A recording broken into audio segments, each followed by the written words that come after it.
you're familiar with it, this is the old Bethel building, which is presently under construction. So that's an old kind of aerial view. At least it gives you a feeling for where the site is located.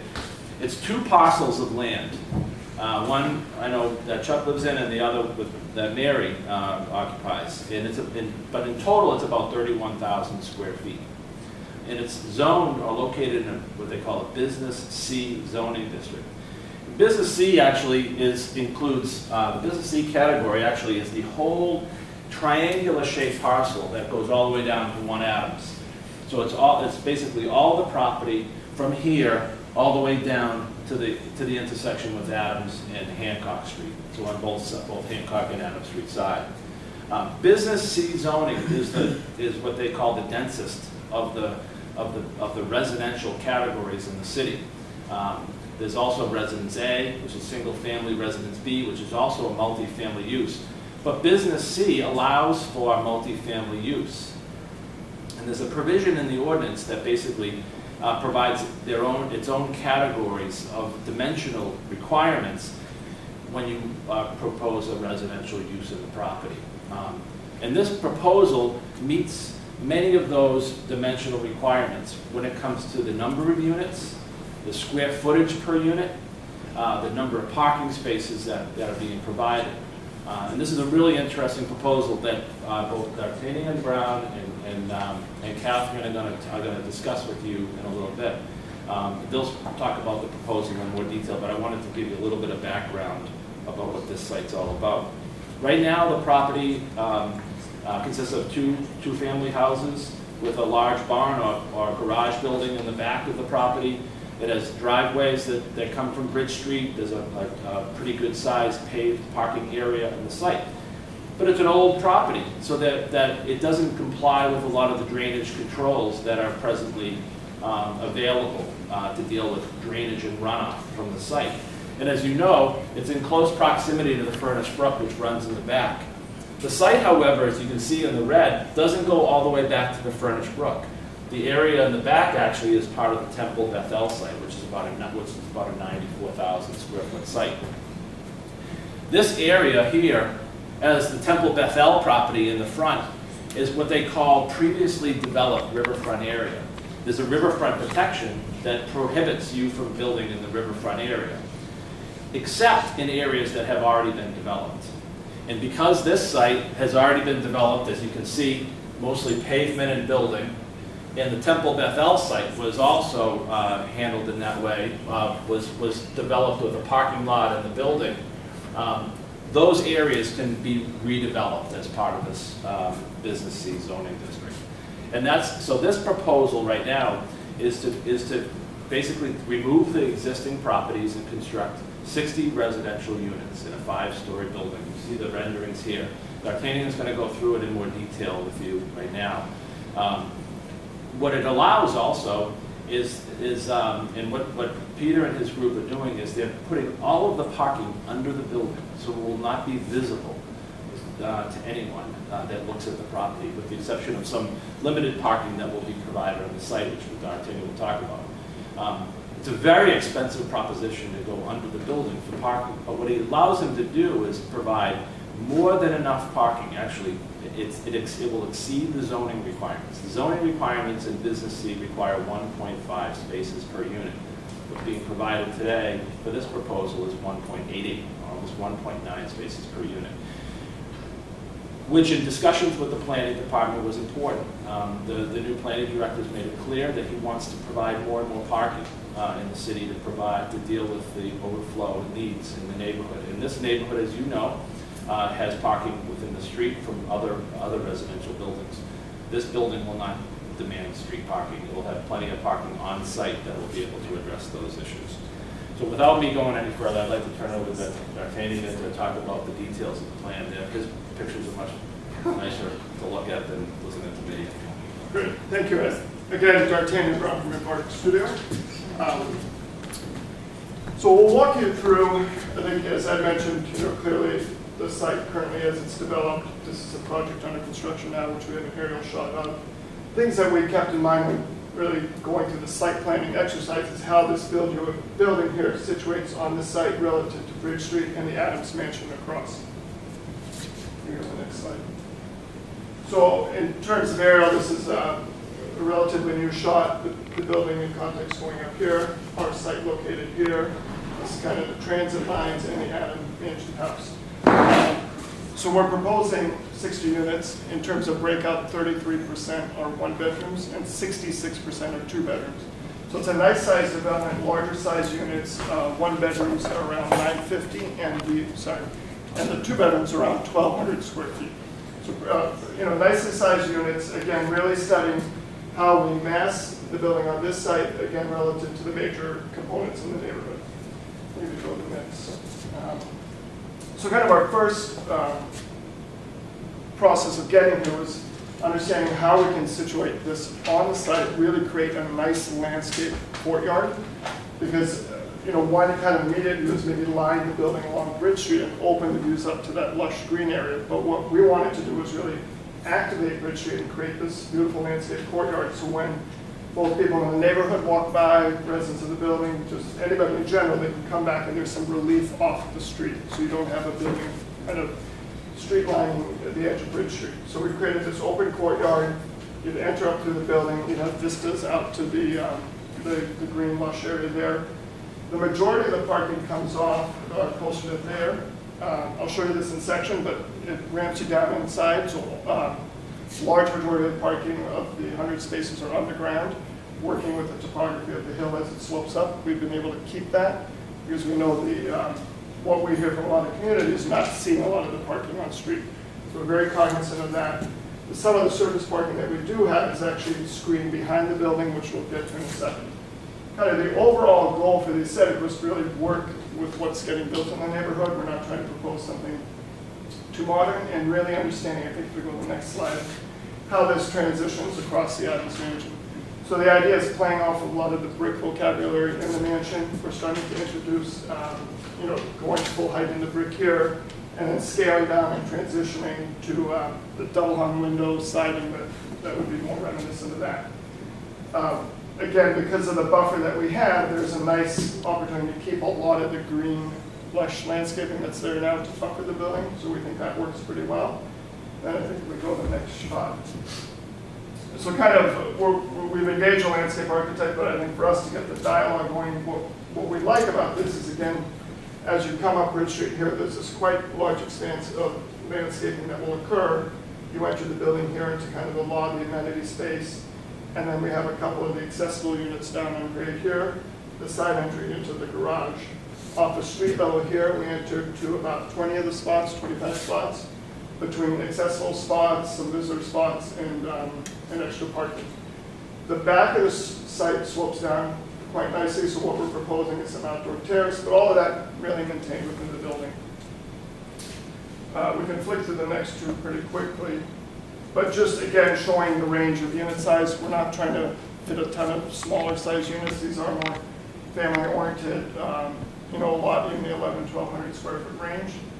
We go to the next. On the top, we have the small little roof vestibule that takes us out to a roof terrace. The idea is to take advantage of that nice views from there. We are, again, very early on, but looking at a lot of sustainable green design. So the idea of bringing in solar photovoltaic, energy efficient, everything down to windows, white TPO roof, really to have this be a sustainable building.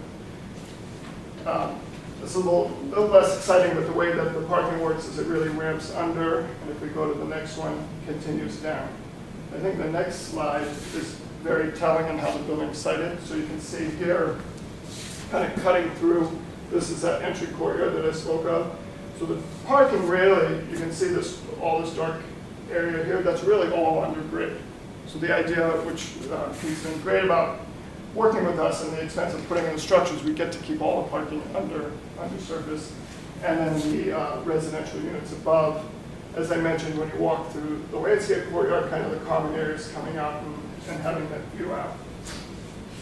I think the next one, kind of working elevations, again, the idea of how we're really trying to come in and mass the building so it's not a single volume, but really playing with the heights as they respectfully look onto the Adams Mansion on that side, but the scaling from kind of carrying the brick around to kind of a first floor banding of brick, and then looking at kind of the articulation and breaking up the facade. This wraps around to the Adams Mansion side here, as I mentioned, so the brick comes the corner. And little details that we like to look at even at this stage is just, you know, if we're in a brick kind of vernacular, kind of setting the windows as these single double hungs when we transition to a panel or a siding going to a pair of double hungs. I think the next. This is looking back over the green landscape area. So again, you know, looking at maybe a couple small little decks off the units, but to have some outdoor space. And I think if you go next, this is wrapping further around the corner. So again, the idea of the brick carrying through. So we're really looking at a nice range of higher quality materials. And I think with that, we'd love to open it to questions. Are they apartments or condos? There'll be a park. There's a couple things, since I can't make it for the presentation, I just wanted to add, just for clarity purposes. The units may be slightly smaller square footage wise than the 950 to 1200. It could be 750 to 1100, but the range, the interior hasn't been completely divvied up just yet. Related to the condo question, I personally think that Quincy is being underserviced on the condo side. There's a lot of residential rental, market rate rental developments going up. So I'd like to reserve the right to see what the market is demanding at the time that this comes up. This won't be done for probably a year and a half or 2 years. I personally demand to come into the condo side. And I think I'd like to do kind of a split building. That might be some condos and some rentals is what I'm thinking. Could be all condos and it could be all rentals, but I just don't want to commit to anything at this point in time because the market's going to tell us what it would like to see. And it will certainly be built to the condo quality. It's all condo quality for sure. It's market rate rentals or condos. Well, I just want to jump in real go quick for it. because we didn't introduce Peter McLaughlin. He's the principal of Boston Property Management. And just I wanted to add, as we started with this, the original developer was new to the area, new working in this area. Peter not only grew up in Marymount, his family still lives in Marymount. He bought one of the blighted properties at the intersection of Greenleaf and Southern Artery to make their business. But many of you are familiar with him from 10 Marymount Road project as well as the Temple project. So I just wanted to connect those dots and give a name to Peter. Thanks, Margaret. Appreciate that. Thanks. You know, I live like right next door to that. I'm at 1025 Hancock Street, the executive condominiums. Now, when I look at what they're building where the Temple Beth was there, right? How much higher is this going to be? Is this going to be 2 stories higher than what we got right now? It's probably right around that. We don't It's the know same all number the of final. It's the same number of Same number of stories. stories. I know that. Because it's Same up number the of hill, stories. it would be Yeah, about it's 15 fine. to 18 feet high, yes. Yeah, it's going to be higher. Yep. Now, you know, the width of that street isn't exactly what you would call that convenient. No, it's not. But you plan on getting 110 cars in there? I think so, yeah. It's not a heavy traffic flow street. Thayer Street, which is one of the challenging streets there, has got some overflow parking, I believe, from the Hamilton building. Is that the right name for that building? You know, us, like the city, would like to continue to have active dialogue with the owners of the Hamilton and see if there's a way that we can take advantage of all that unused asphalt in the parking lot that's right next to the double parked street load that they're putting on it. Whoa, I live in Hamilton. What unused parking? The parking lot behind the Hamilton that is on Thayer Street, so you can access it from Thayer Street. There's a big parking lot there that's never really parked in. That's where my parking space is. I own a piece of that property. It's relatively unused compared to the number of streets that are double lining the street. You don't agree with that? No, I don't agree with that at all. There are a lot of people in the Hamilton that don't park, that park on the street, not in the parking lot. Oh, they park on the street because we have pretty much on average 2 cars per unit. We got 176 units. Okay, so maybe I should go by there at night. I'm usually looking in the daytime. Maybe I gotta see it for a different time of the day. Yeah, I would go by at night, and Okay. you would realize, I mean, when they weren't using the Central Middle School, I believe it was my building that was taking up almost 20 spaces at the Central Middle In the School. parking lot there, absolutely. That's right, and on any good day, you'll see 20 to 30 on the street as well. Absolutely, and that's one of the reasons why we're oversupplying the number of parking spaces to our building, you know, relative to what the code would ask for. Yeah. And we're aware of that, and we want to address that You front. know, are you going to charge rent for your parking spots? I think that's one of my biggest frustrations is saying, okay, we're being parking compliant, and then it's an additional fee, and so then, like the Hamilton House situation, the tenants don't want to pay the fee, so they park on the street. So that's something that I'll be asking planning, potentially condition this project about is,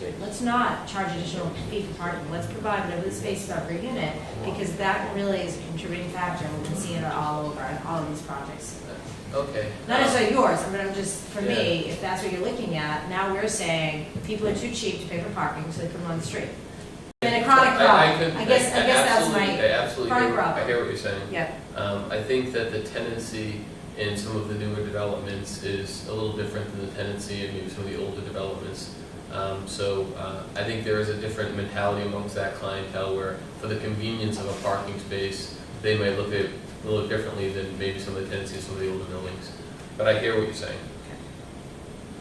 I live at 77 Adams, and I look down on your parking lot. Yeah. I'm on the 11th floor, and I look down on your parking lot, and I have to disagree with you because I look over there in the evening, and there's probably 50 to 75 unused parking spots there. And that's a huge problem on Thayer Street with all the cars lining Thayer Street. That is a one-lane street, and I've driven down the street before. And it's absolutely, that's got to be mitigated, or you're going to get a lot of pushback from the neighborhood. I saw an item here from Interfaith, the building there. I didn't see that yet. I have had a nice lunch with them, and they've, we've talked about their parking challenges, right? So I think they're looking for between 6 and 10 parking spaces that they can rent somehow, some way. I'm in discussions with their executive director on that, and I would like to be part of a solution to help with the driving challenges and the street parking challenges, not part of the problem, which is why we're oversupplying the parking spaces. But I'd love to work with the neighborhood and see whatever we can do to help clean up especially when they park on both sides of the street. It's like you have to pull over and feel like I drive by. And I'm not saying I know the answer. I'm not a city street planner, parking planner. I think the city, and Ed can probably speak best to this, would be happy, and Margaret and Kirsten, to help us try to solve that, do whatever we can to contribute to the solution. Our building owns the adjacent parking lot on Alene that is on the corner of Alene and Thayer. Yes, I know that. And in the wintertime, when we're trying to get the snow plow in there to plow, we can't even get the snow plow down that street. So that is a huge issue that's got to be addressed, and I'm glad that you're thinking of that. I'm not sure if Margaret and Kirsten deal with these issues every day of the week, twice on Sunday, so any And we've always guidance? talked to Chuck about some of the, I can tell you it all. yeah, I mean, I've been I in live there. constant contact with Chuck about Believe me, that. if you need any suggestions, feel free to ask. Yeah, I concur with you about the Hamilton House. And Jim, I mean, every neighborhood meeting I've had Yeah. with this neighborhood, we talked about it, I sent it to the traffic engineer, hey, Yeah. okay, they predate zoning, is there something we can do to bring them in compliance? Why is it put in the parking lot? And we've actually reached out to the director of the Hamilton, the property manager I of view the it as an Hamilton income House. opportunity for the Hamilton House. I don't view it as these guys are being bad guys. I No, view it as, hey, there's a win-win here, let's find it, that's all. you Yeah, know? but So I think when you're going down the process here, you do a traffic, it's part of their study. planning, it's Part of the part of their plan, planning, yeah. so the experts will shine a light on it and come up with whatever. And two things to say here, their project is parking compliant, so the Right. Hamilton House and the existing conditions aren't their problem to solve, right? No. So that's something that the city, Right. I'll just say, we formed a new traffic and parking and lighting alarm division this year. We're really hoping to solve some of Yeah. these issues because I joke with like traffic, don't write this. But it's like the carousel, hey, here's the problem with Fair Street. We all know the problems with Fair Street. Anybody put any attention to Fair Street's traffic parking problem? No. Well, they get the occasional tickets. Oh, Margaret called, let's send a cruiser down and we'll ticket them over at parking. They don't have stickers. Okay, send them again, but it's like the chronic carousel issue of parking. Well, plus And it's got the this is a power citywide issue too, so it And that- isn't unique to Fair Street. And it is something that when the city recodified our zoning for the first time since the 60s, before, Kirsten and I were born, and we did this like 6-8 years ago, one of the things we left off was signage, because that's a monster, and then parking. Knowing, okay, we need to really look at this in a more modern eye and give it some real attention. So that's kind of on the city policy to-do list. And of course, it's just a very unpopular topic, but it's a nightmare that needs a solution. So So I the put So down the house other, right the on other Allen point too. that we could stress here too is that this is a 6-minute walk to the Quincy T. And you're gonna find people without cars gravitating here just for that reason. It's the future of housing in the Quincy is because you're a 6-minute walk to the T. Someone is gonna come out of Boston and say, I'm not gonna own a car. We truly believe that, sorry. And that's going to happen. And you're seeing developers now requesting in developments, no parking please, because we're gonna market our stuff to people who are gonna commute. And to And if Chuck's you- point, the point of the studies that were done in Wollaston and other areas in the city, they talked a lot about transit-oriented development, where they indicated and actually advised the city to require less parking for a lot of these developments. And I think the city went back and forth on that a couple times, thinking, what's the best way to address it? And I think ultimately, right now, they felt that 1.5 spaces per unit in these kinds of developments, and really developments throughout the city, was really the number of units, the number of parking spaces they wanted to provide per unit. We thought here that hence the 1.8 was really, actually even more than they needed for this site, but it will work well, and it will not at all exacerbate the existing conditions on the road. And now you'll have another neighbor who owns a property there that's gonna be pretty significant, that's gonna be talking to the council and working with the city to try to come up with solutions. And I hope that the Hamilton company actually actually just converted that building to condominiums, I think, not that long ago, right? I don't know. 2005? Yeah. It's not the Hamilton anymore. They're gonna be selling out this year. Right, but when they And, converted that property from yeah. apartments to condominiums, it's still a relatively new turnover, and I think as that continues, I think they'll be open to coming up with solutions to on the parking. They haven't been very responsive to my inquiries. Well, I think what happens is now you have a lot of different owners in that building, and once that condo association really kind of comes together, I think it will work itself out. Is there a property, I'm sorry, is an opportunity to talk with the Hamiltons more, is there a property management company that manages on behalf of the ownership? Yeah, of course there is. Yeah, it's G&G G&G. Management out of New. Managed. I don't New need- Needham, huh? Okay. Yeah. I'd love to sit down with them and give them potential to make more revenue that can service their building costs. You know, I think there's a way to do that. The problem is, there one Yeah, over this there, next lady oh, had a question. Oh, sorry. A question and a comment. Just simple clarification. Are we talking about the space in red will be where the building is, or over to the right where the? The red. Okay, so you said something about the building to the right, that something, Yeah. that was going away? The Temple Bethel is actually under construction right now. That's a 53-unit building that's under construction right now. Oh, so we're putting. That's the we're parking adding- lot right in front of it. If you go back to that, Real quick. And so the Temple Bethel, actually, this is the area that was previously developed, I talked about in the riverfront area. Yeah. And that's where the Temple Bethel building is. This area here, this green and this back, is all gonna remain green. Okay.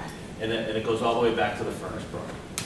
And the building that's there now is also a residential building? This building is a residential building, yes. Okay. So, I'm further up on Hancock, and I'm relatively new to the area anyway, but I'm kind of interested, adding on to the Thayer street traffic, which I'm not really familiar with, is the commuter traffic impact, like at rush hour times. And it would be a good idea to do some analysis on that too, because that is already kind of a maddening situation. I think for everyone going on 93. I blame the cut-through traffic. It has nothing to do with Quincy. Yeah, well, Well, so you'll- just as a matter of traffic process, right, so the neighborhood meeting is number one, this is we're not filing anything, Charles, you're familiar, but maybe everybody else isn't. So number one is kind of tee it up, what's this gonna look like, what's it gonna feel like, what's the timeline like, just kind of questions. And then as part of the planning board, the actual filing, when this gets submitted, the city requires peer review. So basically, we say to the developer, you wanna come in and develop in our city, not only are we having all of our own city departments sign off, meaning the fire department, is there proper water suppression coming here for the fire to have a response? The police department, the city traffic engineer, the public works, is the utility sufficient, right? So each department gets that review. Secondary, we require those developers, we want an independent peer review on your dime. So we pick this consultant who's not the city, who's not the developer, the developer pays for them, and we have an independent peer review. Part of that is a full parking review, parking and traffic analysis is gonna come forward with that, and you'll see, I'll load all these documents up on the planning board's website, so you'll really get to understand procedurally all of that. So this is just a little bit, hey, kind of heads up, this is the project that's coming in, really informal setting, and then the formal kind of city approval process begins with, dialogues and, to kind of get more in depth. And- Those are exactly part of the standard process that's gonna happen. Right, Thank you. what the planning board, what the city put into place was what is a provision called site plan review. So any building over 3 units of residential units requires a site plan review of the planning department. And Margaret, I think, explained it very well. And there's a 31 item checklist, right, Chuck? Oh, yeah. 31 item checklist of items that you need to provide. And those are really all technical engineering related items, both traffic and civil and architectural and landscaping and all these other features. And it is reviewed independently. And believe me, they make you work. I believe it. And they typically, in each department of the city, and the peer review sends out a comment letter, usually a several-page comment letter requiring modifications to the plan as you go through the process. We haven't started that process yet, but we will, and we're actually going to do it on three levels. We're going to do it at the Conservation Commission level to make sure that we're not affecting the riverfront. We're going to do it on the planning board, the site plan review level, and we're also going to do it on the zoning level. So we're going to have 3 different levels of review. What's your timeline for filing? Our hope is to file the 1st of August. I don't remember the temple. Did we do a traffic study? Did you do? We did do. A formal traffic study? More of an access, to ensure that the access was safe. Okay. Because the access in that particular case was also on Hancock Street, which, Right. as we all know, was very well traveled. This is coming off Bridge Street, so it's not as, we don't have a level of traffic on Bridge Street that's going to impact that. But we will review the traffic as well. I think the city's, one of the requirements is a traffic study, and the city determines what level of traffic study you need to do. The city will tell you that they've done so many traffic studies on Hancock Street that they know exactly how many cars go up and down Hancock Street on a regular basis. So they're not going to require that we do that kind of a study, because it's just repeating and duplicating everything that's already been done. But they will require that we do some analysis of the access to and from the site, around the site, maybe on there, in Aileen and those kinds of streets. So we will do that, and that'll be part of our study. So we're looking at potentially a September open public hearing for planning board. Concurrent Concom zoning, what's your thoughts on timeline? What's your permanent timeline? So potentially public hearing opens, presentation to planning board, public hearing for public comments, peer review coming back and forth, and the peer review docs will all be uploaded for people to read as well. The plan will be to file with the Conservation Commission Yeah. and the Planning Board essentially at the same time. Okay. The zoning board will be filed shortly thereafter. The city likes us to get a lot of the planning stuff done, which is a lot more involved, as you know. Kind of get that underway first before we file with zoning. So that's probably what we'll do here. When planning board and zoning are a little bit redundant, and I think part of it, when we codified, we put it in, like, well, there's different angles of, particularly if you're opposed to a project, that if you were going through the channel of the zoning board and the planning board, so we left it in there, although it is a bit redundant. And we kind of had discussion with the planning, the Grabowski professor that was our consultant, to which way that should be. So we kind of left it in as a process, but, I feel like planning really gets into so much more detail than zoning, that zoning's really secondary. That's why we start with planning, because planning has an independent peer review consultant, and it's really the independent peer review consultant that dictates a lot of the changes that need to be made to the plan before it's approved. So that's why we start with that process. The Conservation Commission issues here are very minimal. We're actually, although we're technically within the so-called riverfront area, it's really just the backside of the property in this area here, and we're not impacting, we're not changing it in a negative way. In fact, we're going to improve it dramatically because we're going to capture and control all the runoff. And as part of our development team, who's not here tonight, is a civil engineer who's dealing with all the drainage. And right now, the water just shoots off the site, as it does in a lot of old buildings and a lot of old sites. Now it's going to be captured, controlled, before it's released and cleaned, before it's released into the soil and then into the furnace brook or whatever system it goes in. Are you considering any green roofs or any solar panels or well, potential one for lead? Similar to the 999 Hancock building, which we're using solar power to power all the common areas, including the elevator, we'll do the same on this building. Yes, we've already started to identify areas that we can bring in with solar panels. Perfect.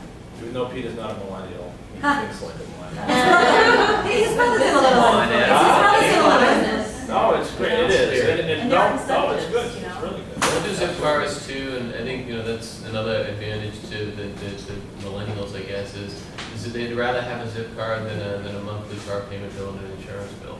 And it's something that is not good to me, because I love having my car, and the freedom that a car allows me, affords me, but it is, that's how they think and how they operate.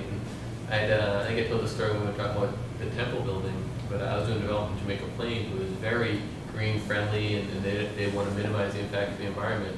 And I had 25 parking spaces in my parking lot. I said, can you eliminate 2 of them so we can have a bike rack? True story. And so we did, and they were happy, you know. Did you do that, didn't you do a bike rack at the temple, bike I infrastructure? do bike storage. Bike for- storage, that's what I was gonna yeah. ask, and Marymount Road also has bike storage?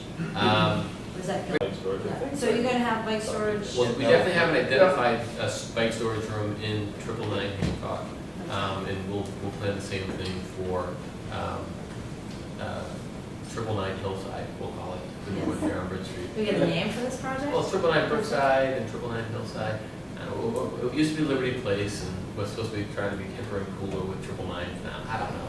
My wife says it sounds like a bar. No one's ever want to live at 999. You know, So you're to be determined. it's TBD, but it looks like 999. 999 Hancock is good. The 999 would be kind of the logo, and 999 Hancock is the Yes, address. spell the word triple, or are people just supposed to know 999 and call it I triple? haven't seen the logo yet. That's next week. Upside down, that's Hey, triple I thought sixes. zero penalty. You know what I'm saying? Oh, yeah, that's cool. Liberty Decco's Bell. pretty neat. We had a $15,000 bell that we were getting out of Pennsylvania. It was like old 1880 actual bell that would still chime. I like Liberty Place. I know. I thought it was cool. Can you guys just address affordable housing too? I know that's always in question regarding Thank you. these projects. Yeah, on 10M, we provided 1 units that were required by the city. The city required 2, and we provided 3. We did an off-site affordable housing site for that development. I've got several locations already identified for affordable housing for not only the one we're here to talk about tonight, but also for 999. And I would like to provide more housing than the city is asking me to provide, just because I think it's good. So separate, so just so everybody understands, that wouldn't be within the building, it would be at another At location. an offsite location, yep. In Ward 1? There's 3 ways that could be. Sorry. I said in Ward 1? Yeah. And I'm not sure which ward it would be in.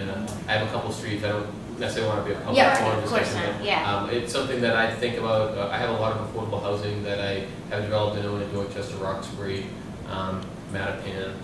It's something that we do well. I think there's a strong need for it. I know a lot of developers are paying into an affordable housing fund, which is great. Money is always good, but we need units, you know. and So we wanna that's the make sure we're 4th productive. board, actually, that we're going to appear before, which is called the Affordable Housing Trust Committee. And they'll make the decision on that. There's 3 ways we can satisfy that. Okay. So I serve on the Affordable Housing Trust, I represent the council, yeah. But I just want to, so you understand, when, one of the ordinances that the city has, for every 10 units that get developed, 1 unit must be provided to affordable housing. So affordable housing, what does that mean? Is that Section 8? Not necessarily. Is that public housing? No, right? So it's affordable housing means that we're provided rates that these developers must meet. So if they wanted to, of these 60 units, they could provide 6 of the units at a rate determined, I don't know who sets that, The the greater state. Boston. It's a greater Beyond Boston the rate. city, It's it's a not, high- the it's city high. doesn't pay. High. Or it's high. So, a 1-bedroom unit would have a set market rate, a 2-bedroom unit would have a set market rate. They would need to, in perpetuity, rent these units out per the agreed upon rate. So they could manage those units, 6 units on site, or they could provide a buyout. So payment in lieu of, they give money to the Affordable Housing Trust. Some of the projects that we've done with those funds, in House Neck, we had the Veterans Project at the old American Legion Post. We bought it, we turned it into a duplex, it's beautiful. We have a single-family home on Empire Street. But one of the things that I particularly like about affordable housing is not creating apartment housing, right? So there's a lot of, apartment options that are particular housing for the low-income residents. And I really like that homier feel, let's sprinkle it through the neighborhood, not here's the low-income housing development. And then really when they're doing the payment in lieu of, so Peter was the first one that said, listen, what if I buy you, when we're doing 10 Road, what if I buy a two-family house and deem that as my affordable housing in lieu of the 2 units I need to require, that I'm required to provide here. So it's really a real creative solution that gives us the new building, the new development downtown, but then gives the affordable housing and then gives it a citywide feel versus here's all these apartment complexes, we checked the box, we provided our housing. So I really found it's a great creative solution. Yeah, I've worked with Heading Home Inc., which is a homeless shelter organization out of Cambridge that focuses on providing housing for families in Massachusetts. And Tom Lorella was the CEO there. We interact on a fairly regular basis. When they have housing needs, he'll say, hey Pete, can you find me a house, can you find me some land? And I volunteer my time for them, and we do a lot of work as a company with them as well, so. I would like to return for a moment to the traffic issue, and I'm specifically here to speak to you, Margaret. Yep. And I think that it's, I'm sure that you'll do a local assessment of the coming and going on and off the property, but we've had the look of traffic on Furnace Brook horrible in the last 3, 4, 5 years. And it's gotten worse since we've cordoned off sections of Marymount so that you can't go there certain hours. I am impacted directly as a homeowner by those signs getting access to my own property. And every time you're going to add another 50 cars between me and the access to 93 or 128 or whatever it is, that's another traffic light I have to wait through. It already takes me 15 minutes at best to get out of the city from my house, and then I still have the 45-minute commute to wherever I'm going. So add another 100 cars in the morning, and that's going to be an extra 1 or 2 traffic lights that I have to traverse to get out of town, which is making my access to the highway maybe 20 or 25 minutes. That's not supportable. So we need to look beyond just the access to and from the building. We need to look at how it impacts traffic backup on the other arteries that are leading to it. When we added the high school, for instance, we removed a pass-through street that allowed us to cut over to Morrissey. And as a result, we have major tie-ups at the big intersection where the police station is. So every direction you go, there's profit. And this is going to make it much worse. As I indicated, as part of the filing, the planning board requires that there be a level of traffic study. And ultimately, the planning department and the city will make a determination as to the level of study that's done. So, your comments will be taken into consideration certainly during the process of the filing, and we'll do whatever is asked of us. So we'll certainly have a traffic engineer on our team, on our development team, and we'll certainly do whatever is asked of us. And I'm not even saying necessarily that you folks are the responsible parties. That's why I addressed my comments to Margaret, because it's a city issue. We can't keep developing. It's great for the tax base. I'm not against that. It sounds like a wonderful project on its own. But we have to think about the citywide impact to the people who have been here and who have raised their families here and who want to continue living here. So I think the thing to understand too, right, is that property owners have the right to optimize their zoning. So for example, my house is a residence A zone, single family house. No development on Rock Island Road, I get a single family house is all I get. I can make it bigger, but that's what I get. So when you have properties that, for example,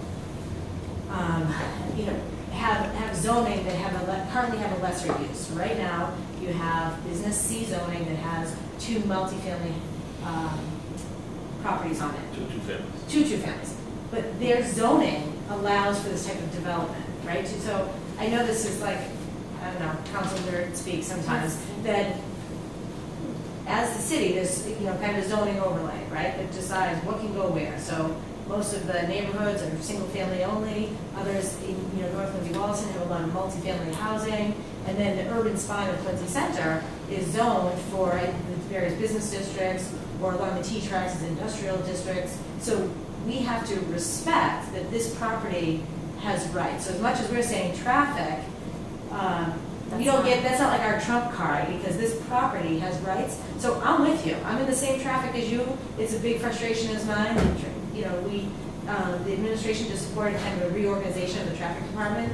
When we have the recession and things are bad, that department gets decimated. There's like 5 staff, of which one who's an engineer is a department head, who I can't get a stop sign answer because they're so overtaxed. So yes, traffic is a huge, huge issue in the city, but I think when you're looking at it, when we're talking about the citywide development and the major revitalization in downtown, each of these properties has a right. Just because downtown hasn't been redeveloped, each of those properties has rights individually. So I think we, as we're looking at these different developments, yes, it's a holistic view, but it also comes back to what's the right of this property to optimize its zoning. And that's kind of what we're looking at today. And it's very hard to say no to a project based solely on traffic. We really don't get the luxury to do Well, that. I'm not even suggesting I know, that. Like I know, Seymour, for I example. understand. What I'm No, I actually know. suggesting is that this bumps it a little bit higher in priority for the city Oh, sure. to look at the overall routing of traffic in the city, the management of traffic in the city, and how we're managing the throughways, and whether we need to widen some of them in order to make for a better access. So I hear you loud and clear. But I would also say- think we're doing some of that in the downtown area where you see changes. And again, for every one person who likes to change in direction or likes the changes in the traffic, you can find another person who doesn't. So, but I do think that there is an attempt, at least in this area, because of the downtown development, to do that, to widen some strips, to make some changes in pattern. It is a long process, I agree with you, and frustrating because it's a difficult, and in a lot of these larger roads that you talk about, a lot of them are really state controlled, and so we have to really. Forest property, reason case in point. Right, exactly. To raise the priority, because unless we work with the MDC, we're not gonna get anywhere. So work with the MDC is like oxymoron. Because it's Totally one of millions Yeah. of roads, as So- Ricky well knows. So, I mean, I think That the they thing have- is, right, so we have, there's definitely traffic issues. I can't tell you how much I've tried with DCR because the poor Sampson Ave area that is hidden between Quincy Street Drive, Friendster Parking, and 3A, has major traffic issues who cut through traffic. All I need DCR is, hey, if you could look at your signalization, maybe adjust it, you can give relief to the great neighborhood I represent. We've gone on 2 years and I haven't been able to solve that. It's like, an act of Congress may basically do the other time. But with that, what I think people need to understand is the antiquity of technology in the city of Quincy's traffic department. So I was visiting the new traffic engineer, Just the and she pulled up traffic on her screen. said, We were just the looking at traffic the Sampson Ave issue. And she said in most areas, where she's coming from, there's technology, that she pulls up her screen, here's the intersection, here's the timing, she can make adjustments. Yeah, no, in the city of Quincy, I had actually, a police officer say to me, oh my gosh, the intersection at Bergen and Granite by the Stop and Shop building is a nightmare. If you don't pull up to the light, you can't get it to change. So I said, oh, I'm walking to the meeting of the traffic engineer. Let me mention that to her. So outside her office is this like antique traffic signal. And I thought, oh, that's kind of cool. I'm a history buff. She must, like antique traffic signals. And so I tell her, geez, I just got off the phone and they had to get out of the cruiser, walk up, push, get people to move so you can get this light to go. She says, oh, I said, it's not my ward, but I'm just mentioning it got passed on to me. She says, did you see that signal outside? I said, yeah. She said, that's the spare part. I'm talking, this thing's from the 60s, and you have to go on a ladder and say, okay, X amount of minutes, and move it like this. Like, pull out, put in a pin. That's how that intersection, major intersection, operates. So when you guys say traffic, it is on such a scale worse than you know because of the antiquities of the traffic signalization. So we just had in like the newest technology put into downtown, but potentially like Quincy Shore Drive, like, oh, if you hit one red light, you hit them all. It's called signal time. Well, we don't have the right signal timing in traffic in Hancock Street, and the signals are so old, they don't talk to each other. We don't have that technology. So I think not only is it an issue, but it's not an easy fix, and it's a gazillion-dollar fix because we need the right technology to move the traffic. And so that's the struggle we have. So one, it's she doesn't even have access to all of the signals that the city controls. So one, we are way behind in technology. Two, when things were financially tough, well, we're not going to cut public safety and teachers, so we decimated the traffic department because who cared? Well, now we all care because we can't catch up and we're way in the weeds on that one. So it's a huge issue. It's not that it hasn't been a priority. It's been a huge complaint of all of us. Anyone who watches QATV hears us rambling. So sorry, You want another I don't want to challenge? hijack this meeting. You want to hear another challenge the city has? They don't control all the roads. Yeah, Like the state Quincy Shore controls Drive so or many. Furnace Parkway. That's right. Because that's And most of the streets that you mentioned are all state-controlled roads. Not that our state delegation, we should say, doesn't do a phenomenal job. Thank you, personally. And you're very welcome, Ruthie, in helping us. But they do. But there are a lot of moving parts. So we hear you, we understand you. I know I've seen you at a couple of meetings before, and it's It's tough, I mean, it's tough, but, you know, again, we don't have the luxury always. If to it say gives you, that if it gives you any traffic. comfort, it comes up on it every day, every different Oh, yeah. development project. Oh, And yeah. and it's clearly in the minds of In every not only city, the in every councils, but town. also on the mayor, because of the restructuring of the department and the efforts to try to do those things. And I hear it, it's like, And we deal with DCR, who controls Furnace-Brook Parkway, Quincy Drive every day. They've got a $24 million deficit, and they're just, Yeah, they're no trying, staff. they're trying to Yeah. get staff to pick up trash. Yeah, And I know, so, I know, yeah. there, it's an ongoing problem, and we talk to them every day, and we're all scratching our heads. And the legislature, because they won't give them any money, and the legislature's blaming the governor, and, you know, Oh, we can't do that. it's a vicious circle. good. All right. When he cuts over, well, we'll go into that, Kirsten. When he Oh, cuts over, yeah. Well, you know, you gotta take your belt there. Funding. Anyway, I digress. All right, go ahead, Jim. I had a question, a couple comments. Did the temple get approved if it's 53 units Yeah. and 67 parking? That's the answer, so, Wow. yeah, that's a big difference between the two prices. Difference in the And planning so- director as so well. Yeah. So that goes back Right. to what I was saying before. That was based on a lot of the studies. In fact, I did a project in Wollaston that was a half a space per unit. And Yes, that's what, yes, that's what you the did. Wollaston, but that's what the state agency that did that study came up with and suggested in transit oriented. At the temple, however, the city wanted more parking. We had, I think, initially one space per unit, and then it was elevated to one and a quarter space per unit or whatever it was. In this particular location, that's why the city's kind of pushed back and wanted more. And then what I'm also thinking is even before I think a shovel goes in the ground here, you're gonna have the temple and central, which is like 100 something units going in. And I know, it's transit-oriented development and whatnot, and I see it with the cars that used to park at Central that now park on Butler Road.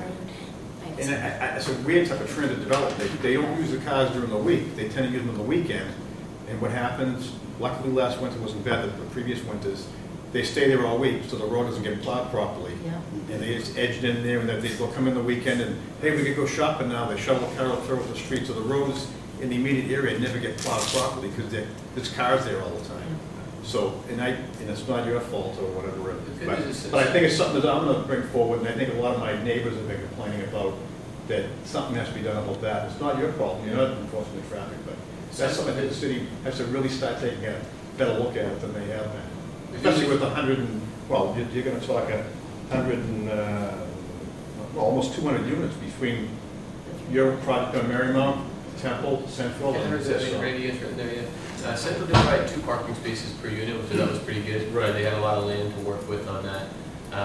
1 1/4 is what the ratio was on our first building, calling it the Temple, and then, 1.8. So blended, it'll all be north of 1.5 and 1.6, 1.7 range, I think.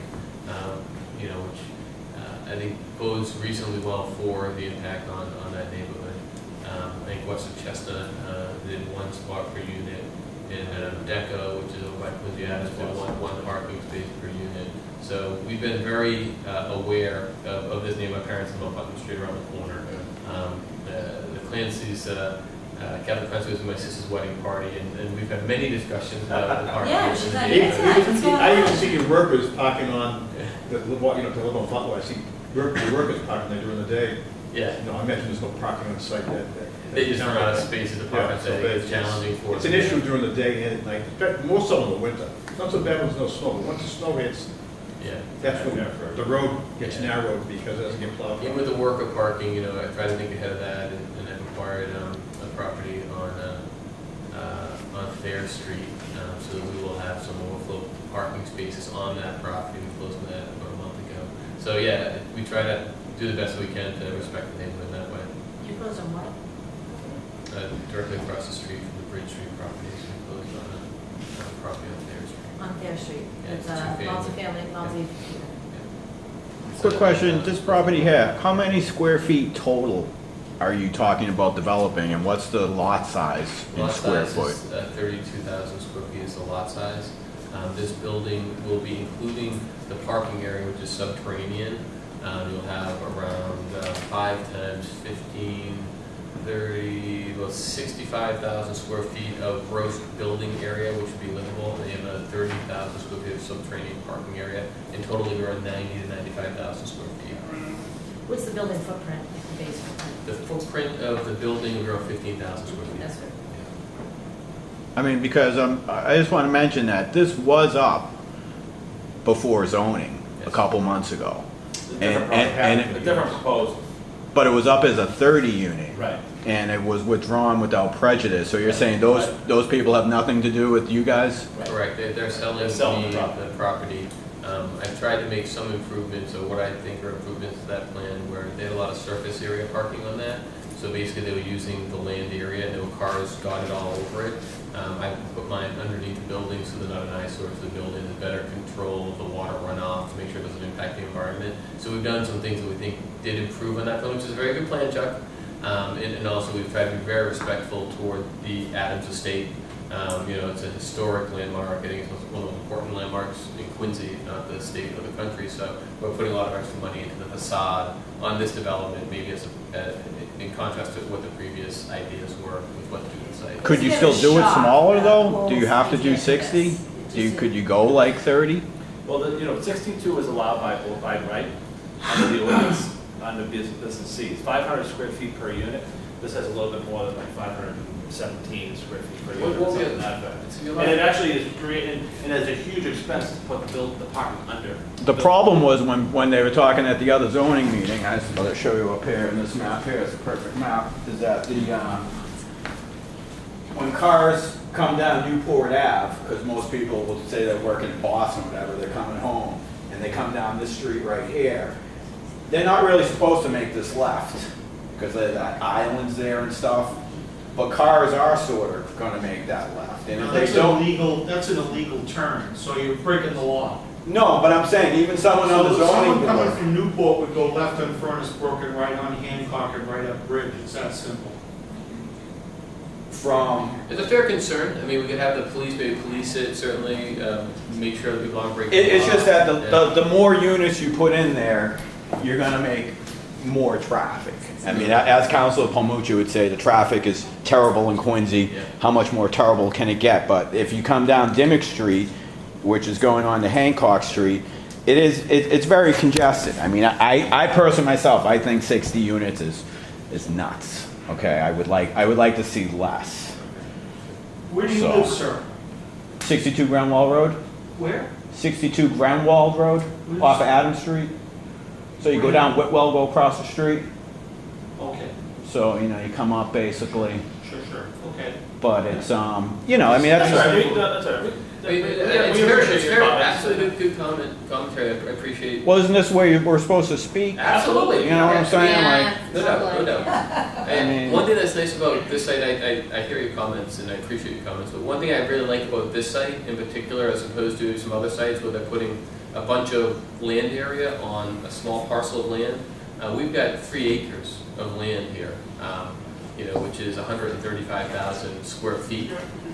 The footprints of our building combined, if you look at both of them in conjunction, is only 30,000 square feet. So we're gonna have 115,000 square feet of green space.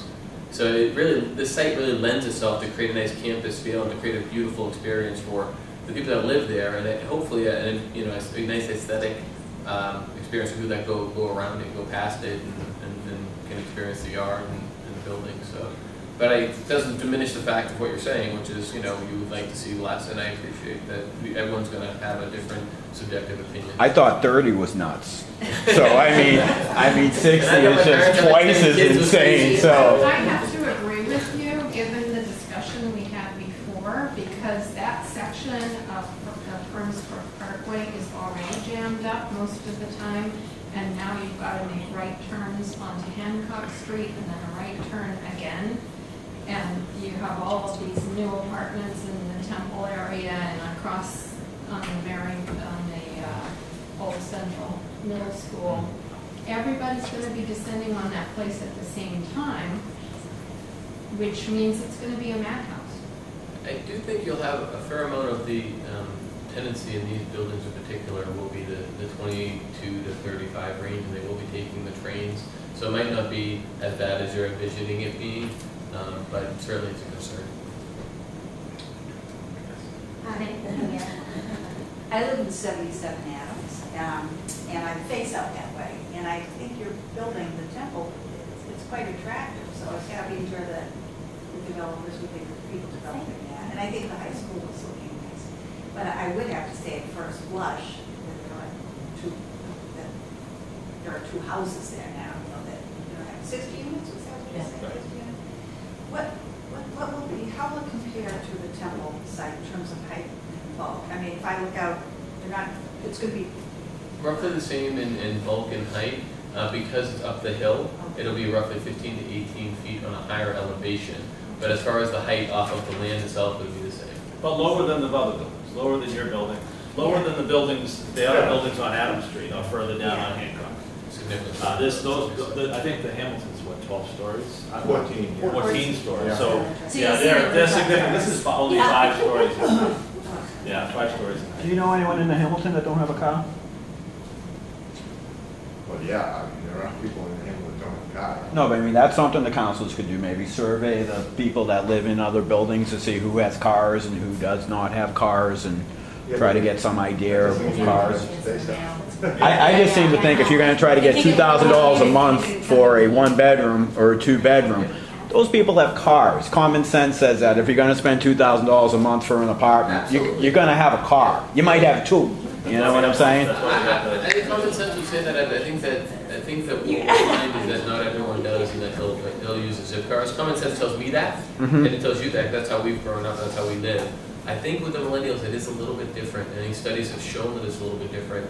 But I hear you. That's how I would think about it too. Right. In 77 Adams, we have 128 parking spaces and 134 units, and we always have open parking spaces. We do not have assigned parking spots for that reason because we were short. I don't know how that ever passed, must have been back in 1975, but they allowed them to build the building, and I think it was because of the train being in such close proximity, but we always have open spaces in our parking lot. So I know many people in our building that do not own cars. So. And that's And really how much what's- are you that's- occupied? You're unsold. Oh, we're 100% occupied. And that's really what's led to these studies that have found that the demand for parking is just not there when it comes to transit oriented, especially with the millennials. Especially with the millennials. And that's why the Quincy Center zoning is written like it is. I think it's 0.68 spaces that's required for those spaces, yes. Two very quick comments. I also live at 77 Adams. I'd like to try to go car-free a lot because I lived in town for many years, but we're not there yet in Quincy. I mean, you can't get off at Quincy Center and go to CVS. You know, there's a lot of things you just can't do. You have to get in a car and go. So people still need cars. And I've done zip cars too, so, you know, it's not just for millennials. So people do it. My second thing is, I think probably like a lot of property owners, particularly condo owners, we are very concerned about the number of rentals being built in the city. Because now the smaller investors, the people that buy 1, 2, 3 condo units to rent them are everywhere, trying to buy every condo unit that comes up for sale, because every new building is a rental unit now, and they can't buy units in there. And it's really putting a squeeze on some of the older buildings in the city. And we have all these great new buildings going up, but these are people that may not really root themselves in Quincy. You know, they're just going to be here for a year or two, and then they're going to leave. So, you know, it's a beautiful building you've got going on. It would be wonderful to see it as condos. Yeah. People have some stake in the neighborhood they're living in. Yeah. It's that interesting dynamic with the condo prices relative to the rentals that I think is going to correct over the next 6 to 36 months. I don't know what the time frame will be, but the millennials and people that are renting a lot of these units are willing to pay more every month to rent than they would if they buy and pay a mortgage. I haven't been able to wrap my head around it, but it's something to 20 to 33% more than they pay.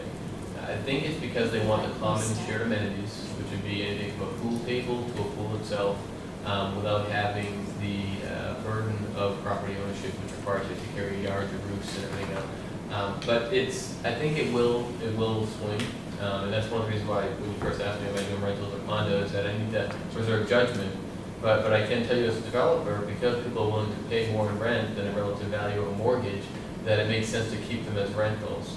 That being said, I think that will change over time. I think there's a psychological effect from 2007, 8, and 9, where everyone watched all their friends and family and relatives lose their properties with all the chaos was going on in the Great Recession. I think the further we get away from that, I think we'll see it swing in the other direction. So I think the condos will come back and vogue a little bit. And I think in the reality is that it's more likely to see buildings like this, of this size, with 60 units, converting to condominiums, more so than it is the 200-unit buildings that might take a lot longer to sell off the condos than the 60-unit buildings. So I think you'll see a building like this convert to a condominium, even if it starts off as apartments. So if we permit this, we're saying potentially September filing, Quantum zoning, should have permitting wrapped up by December. When are you looking, kind of shovel in the ground, what's the construction timeline, preliminary, but what are we looking at? Are any of Chuck's tenants here before I answer this? No, I'm kidding. Yeah. You know, the short answer is I'm not sure yet. The longer answer would be hopeful that we could have some kind of building permit by best case scenario would be early November. Would be for a building permit. And if we can get to the project before the ground freezes, it would be nice to do a late fall, early winter to dig into the ground. The reality is sometimes different than the dream. So if we aren't able to get there before the freeze, winter is coming to steal a game of Thrones. I know. So once you're able to, let's say, once you're able to begin, do the 12 demo months. in 12 months? 12 months. Till occupancy. Till occupancy. I think that we've proven that with Triple Nine. I should say, We'll be doors opening in September for Triple Nine. Oh, so we'd like an advanced tour, just because I would love to see it. Yeah. I did that with you guys. I just think as a permitting, people are curious how it came out. But I will say you've been very true to your word, very responsive. I was just issues gonna say come that. up with us and anything that, whether it's myself reaching out to you, a neighbor reaching out to you. So that's something that I know we really appreciate. You have no better run. Parents would kill me that.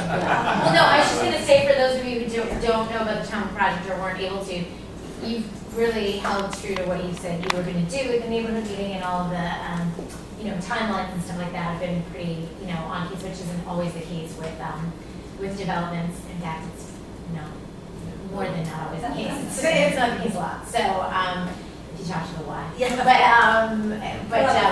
Yeah, the why is just terrible. Can I just make one comment about when you decide to transfer over and maybe turn these into condominiums and start selling them off? We're having a problem in our building right now, and we're just taking a vote to amend our master deed to have a rental restriction. Because I'm also a realtor, and we sell properties in the building, and every time I have an open house, I am flooded with investors coming in with cash that want to buy the building, and they're going to be offside. That's why. Condos in Quincy are just, you can get them for $350 a square foot. Oh, yeah. South Boston is $700 or $750 a square foot. And Quincy has a lot of the same compelling reasons to want to live there with the waterfront and the local public transport. I think people are seeing with all that the mayor and the councils have done to reposition the city for growth, that Quincy is going to become a more valuable city, and they want to get in while it's not as expensive. Right. And we're just now voting, we're trying to get people to vote in our building. We can't get people to respond, but we're trying to get people to vote in favor of the rental restriction, to restrict it to 20% rentals. Right now, we're at 80% on occupancy, and it's dropping, and because all the investors are coming in, and it's something else on the market. They're sleeping in, and they've got cash, and they're buying the units, and it's causing some real problems in the building. So I called the people that are doing the Central Middle School, and because there are people that are interested in that, and I said, do you have a rental restriction on your master deed? And they said no. So guess who's going to own that building? All investors. Yeah. I can guarantee it's going to be all investors. Underpriced. That was a bit odd, the launch of the units that they started marketing. I don't know if you had the same problems that I had, but we were calling inquiring. It was very, the responses were, if there was a response at all, they weren't, it didn't make sense on the stuff. Right. So I'm not sure. I know Mary and Brian, Mary Keller and Brian, Harriet, the listing of gives us Southeast and South End, and and they're both smart brokers, so I got confused by what was going on there. Yeah, and I just, because you're really responsible and you're, you know, getting a foothold in Quincy, and we appreciate it, you know, what you're doing as far as being responsible and listening to the citizenry. Just consider that. If you convert them to condos, because we're just seeing what's happening in our building, and it's ugly. It's causing a real problem. That's interesting, because I've not heard that, And the but prices that they're- it's a thought, I mean, I've never owned a condo. At the so- prices they would have to pay for these units, I don't think it would make as much sense. I'm not sure what they're going for per square foot, and whether, you know, the units are like, building it was $250, $300 per foot. At those prices, it would be really compelling to an investor to come in and buy. If we were able to sell these units as condos, the critical number is $450 per square foot, otherwise mathematical is economically feasible, which is why I need to see where the market is 18 months from now before I can actually answer the question as to whether or not they could be condos. But I think if these were condos, it would be less likely that an investor could come in and do that because the numbers would work as rental. Because I wouldn't sell them for a number that would work as rental, if that makes any sense. Okay. So you're saying if they're not worth $450 a square foot, then they'll probably be apartments? The developer renting them. I mean, there's no way, I'm a real estate broker myself, there's no way right next to the train station with access to that road that you'll be able to get $450 a square foot. I'm ready to I would say no way. You see what we're doing in the city. I wouldn't say that. Not I think- there, no way. I would say no way today. I would agree with that statement 100%. And they got like 360 to 380 a square foot down in Lafayette at the condos that were sold down there by the Galvin Company. That was 360 to 380 a year ago. And I do think there's down the marina you get 450 a square foot. There is a time in Quincy in the near future where you'll get 400 to 450 a square foot. I think Central could get 400. In Squantum or I think Central could get in, right now. I was shocked at when they priced if we could develop like near George Burke's house, we could maybe get $500 a square foot up on the hill up there. Like blasphemous. I don't even know. Up on Thompson Hill, like.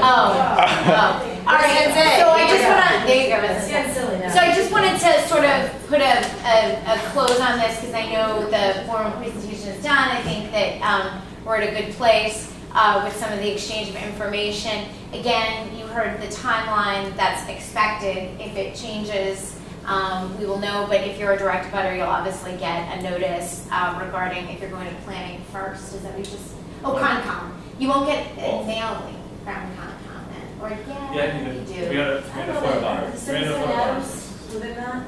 Yeah. No, you got it from us, but Chris and I, we're rogue. Yeah, we mail more than, Feel right. is impacted Yeah. often, right? So It's a when we do our 300 email in our other, 300 press foot release, butters. I can send you the abutters so you can see what's on it. Okay, so we mail over mail, right, a larger area, but, so there'll be more information once things get filed. And again, every meeting is public, that, so you can come, comment, listen.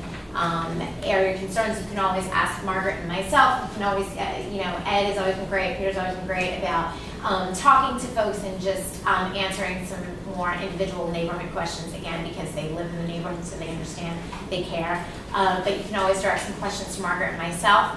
And thank you for attending. I know it's the summer.